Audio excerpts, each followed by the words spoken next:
हिमाचल प्रदेश में भाजपा के संगठन का चेहरा कितना मजबूत है, इसका अंदाजा इसी बात से लगाया जा सकता है कि उपचुनाव में चारों सीटें भाजपा हार गई और उसके साथ ही मंडी लोकसभा का उपचुनाव तो भाजपा हारी ही, लेकिन इसके साथ साथ 12,000 से अधिक नोटा का प्रयोग मंडी में हो जाना कमजोर संगठन की तस्वीर खुलकर बयां करता है। भाजपा के केंद्रीय मंत्री प्रहलाद पटेल इन दिनों हिमाचल के दौरे पर हैं और जिस तरह से उनका दौरा हिमाचल प्रदेश में रखा गया है, उसे लेकर अब प्रदेश के राजनेता इस बात का कयास लगाने लगे हैं कि चुनावी गर्माहट में ठंडी पड़ चुकी भाजपा संगठन की स्थिति का आंकलन कहीं ना कहीं केंद्रीय मंत्री करने आए हैं। शिमला से लेकर धर्मशाला तक उनका दौरा और उसके बाद हिमाचल प्रदेश के पूर्व मुख्यमंत्री प्रेम कुमार धूमल के साथ उनका दोपहर का भोजन हिमाचल प्रदेश में राजनीतिक समीकरणों को नई दिशा देता नजर आ रहा है। हिमाचल की राजनीति का इशारा एक बार फिर, या ये कहें कि बार बार पूर्व मुख्यमंत्री प्रेम कुमार धूमल की तरफ घूमता नजर आ रहा है। हालांकि मुख्यमंत्री जयराम ठाकुर के प्रयास की बात करें तो हिमाचल प्रदेश में खुद को स्थापित करने का मुख्यमंत्री पूरा प्रयास कर रहे हैं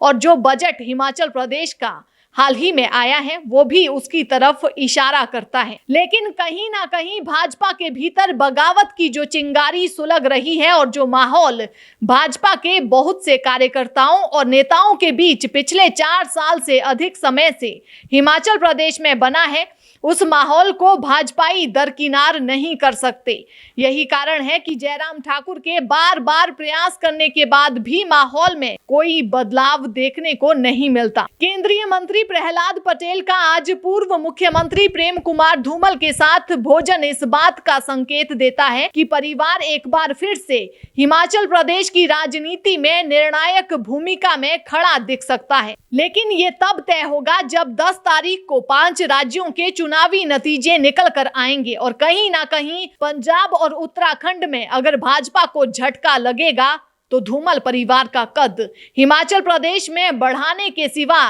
भाजपा के पास और कोई विकल्प नहीं बचेगा और इस बात को हाईकमान अच्छी तरह से जानता है। कल केंद्रीय मंत्री कांगड़ा जिले के दौरे पर थे। हालांकि आधिकारिक तौर पर इसे उनका निजी दौरा ही माना जा रहा है, लेकिन उसके बाद भी भाजपा के कार्यक्रमों में उनका हिस्सा लेना और कांगड़ा जिला के बड़े नेता और सांसद किशन कपूर, सांसद इंदु गोस्वामी जैसे चेहरों के साथ मुलाकात होना, चाहे प्रोटोकॉल के तहत ही सही, राजनीतिक चर्चा हिमाचल प्रदेश में को लेकर रहना इस बात को मजबूती देता है कि पटेल हिमाचल प्रदेश में भाजपा की नब्ज टटोलने ही पहुंचे हैं। और क्या उनकी रिपोर्ट हाईकमान को इस दौरे के बाद जाएगी और क्या वे हिमाचल प्रदेश में अब चुनाव तक का समय निकालेंगे, चुनाव प्रभारी के रूप में प्रदेश में रहेंगे, इन सभी बातों को अब एक तरह से भाजपा में गंभीरता से देखा जाने लगा है। प्रदेश में लगातार कमजोर संगठन भाजपा के लिए आने वाले चुनाव में मुश्किलें खड़ा कर सकता है।